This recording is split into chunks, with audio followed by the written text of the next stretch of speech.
जगतापांनी केली शिवरायांची महाआरती, नगारा वाजवण्याचा देखील लुटला आनंद। छत्रपती शिवाजी महाराजांच्या 394व्या जयंतीचा औचित्य साधून सोमवार दिनांक 19 फेब्रुवारी 2024 रोजी शिवसेना उद्धव बाळासाहेब ठाकरे पक्ष व तमाम शिवभक्तांतर्फे छत्रपती शिवाजी महाराज चौक येथे शिवरायांच्या महाआरतीचे आयोजन करण्यात आले होते। या उपक्रमाचे यंदा हे दुसरे वर्ष होते। महाडच्या माजी नगराध्यक्षा तथा पक्षाच्या नेत्या स्नेहल जगताप कामत यांच्या प्रमुख उपस्थितीत हा महाआरती सोहळा पार पडला। यावेळी त्यांच्या समवेत त्यांचे पती व बंधू श्रीयश जगताप देखील उपस्थित होते। सर्वप्रथम स्नेहल यांच्या शुभ हस्ते शिवाजी महाराजांच्या पुतळ्यास पुष्पहार अर्पण करून अभिवादन करण्यात आले। त्यानंतर सामूहिक महाआरती घेण्यात आली। यावेळी पक्षातर्फे सर्व प्रमुख पदाधिकारी, कार्यकर्ते, महिला आघाडी आणि मोठ्या संख्येने शिवभक्तांची उपस्थिती होती।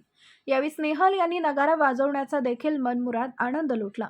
महाआरती सोहळा आटपून स्नेहल यांनी तांबटआळी येथील त्वष्टा कासार समाजाच्या श्री कालिका माता मंदिराच्या वर्धापन दिनाच्या निमित्ताने कालिका मातेचे दर्शन घेतले आणि तेथील सर्व समाज बांधवांना वर्धापन दिनाच्या मनःपूर्वक शुभेच्छा दिल्या।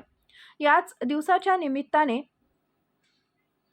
वाढदिवस असणाऱ्या 2 समाज बांधवांना देखील त्यांनी शुभेच्छा दिल्या। यावेळी मंदिर व्यवस्थापनातर्फे स्नेहल यांचे यथोचित स्वागत व सन्मान करण्यात आला।